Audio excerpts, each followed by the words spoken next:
আমার খবর। বীরভূমের সিউড়িতে মূক ও বধির এক যুবতী মেয়েকে ধর্ষণের অভিযোগ দুজনের বিরুদ্ধে। ঘটনায় গ্রেপ্তার 2। সিউড়ি আদালতের সরকারি আইনজীবী জানিয়েছেন, গত বৃহস্পতিবার সিউড়ির কাঁকরখাদ সংলগ্ন একটি মাঠেই রাজনগর থানা এলাকার এক মূক ও বধির মেয়েকে তুলে নিয়ে এসে ধর্ষণ করা হয়েছে। ঘটনায় ইতিমধ্যেই দুজন যুবককে গ্রেপ্তার করেছে সিউড়ি থানার পুলিশ। আজ দুজনকেই তোলা হয়েছিল সিউড়ি আদালতে। বিচারক সমস্ত দিক বিবেচনা করে 4 দিনের পুলিশ হেফাজতের নির্দেশ দিয়েছেন। এই মেয়েটির সাথে ওই যুবকদের ফেসবুকে আলাপ হয়। পরবর্তী ক্ষেত্রে মেয়েটিকে ধর্ষণ করা হয় বলে অভিযোগ। আচ্ছা, সিউড়ি পিএস কেস নাম্বার হচ্ছে 267/24 ডেটেড 26/5/24। এই কেসে দুজনকে অ্যারেস্ট করেছে, একটা শেখ বাদশা, একটা এমডি বাদশা। এদের বিরুদ্ধে অভিযোগ হচ্ছে রাজনগর থানা এলাকার এক মহিলা যে হচ্ছে মূক এবং বধির, তার সঙ্গে সিউড়ি চাঁদনিপাড়া মাঠে একটা চাঁদমারি মাঠে এদের রেপ করা হয় এবং সেই ফেসবুকে পরিচয় হয়। তারপরে সেকে ডেকে নিয়ে এসে এখানে রেপ করা হয় এবং সেই হিসাবে তার মা এই অভিযোগটা সিউড়ি থানাতে লজ করেছে এদের এগেনস্টে।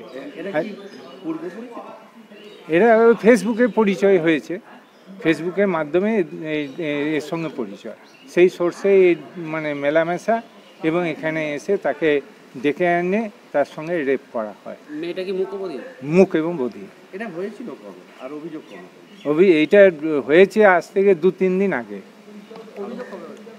অভিযোগটা হচ্ছে 26 তারিখে। আজকে কি দিল? আজকে এদেরকে প্রোডাকশন করা হয়েছে এবং এদের জন্য বেল প্রেয়ার করা হয়েছিল। বেল প্রেয়ার রিজেক্ট হয়েছে এবং পিসি প্রেয়ার ছিল আয়োর, পিসি প্রেয়ার অ্যালাউ হয়েছে 4 দিনে। পিসি প্রেয়ার ছিল 5 দিন, 4 দিন অ্যালাউ করেছে। পিসি ব্যাক হচ্ছে 30 তারিখ, 30 মার্চ।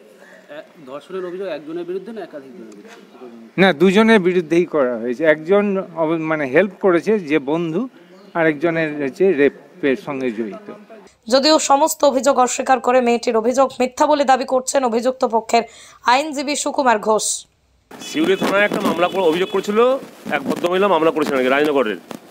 মামলা করে বলেছিলেন যে তার মেয়ের সঙ্গে নাকি এই আসামিদের একটা মোবাইলে কথাবার্তা হতো, ভাব ভালোবাসার একটা সম্পর্ক ছিল, এটা অভিযোগ আর কি ওদের। সেই ভাব ভালোবাসার সম্পর্কে এই 23 তারিখে মেয়েটি এখানে এসেছিল এবং তাকে নাকি রেপ করা হয়, এটা ওদের অভিযোগ। কিন্তু বিষয়টি যেটা হচ্ছে, এইটা সম্পূর্ণ একটা বানানো গল্প। তার কারণ যে 23 তারিখে মেয়েটি বলছে যে চাঁদমারি ডাঙ্গালে, যেখানে জনবহুল এলাকা, সেখানে প্রচুর লোকজন, এবং সেখানে বলছে তাকে ফোন করে ডাকা হয়েছিল। কে ফোন করেছে? মেয়েটি বোবা নাকি কথা বলতে পারে না বলছে। তার সঙ্গে একজনকে লোক ছিল। তারপরে সেখানে কি করে, সে রায়নগর চলে যায়, বাড়ি চলে যায়।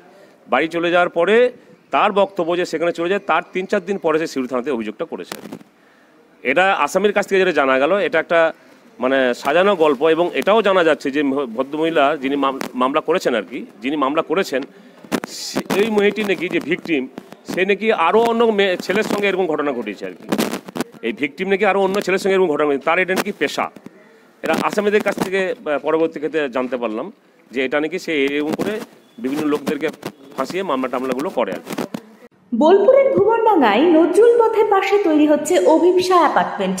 বোলপুর স্টেশন থেকে মাত্র 5 মিনিটে, বোলপুর কলেজ, স্কুল, স্বাস্থ্যকেন্দ্র থেকে মাত্র 4 মিনিটে, বোলপুর বাস স্ট্যান্ড এবং বিশ্বভারতী থেকে মাত্র 2 মিনিটেই পৌঁছে যাবেন অভিপ্সা অ্যাপার্টমেন্টে।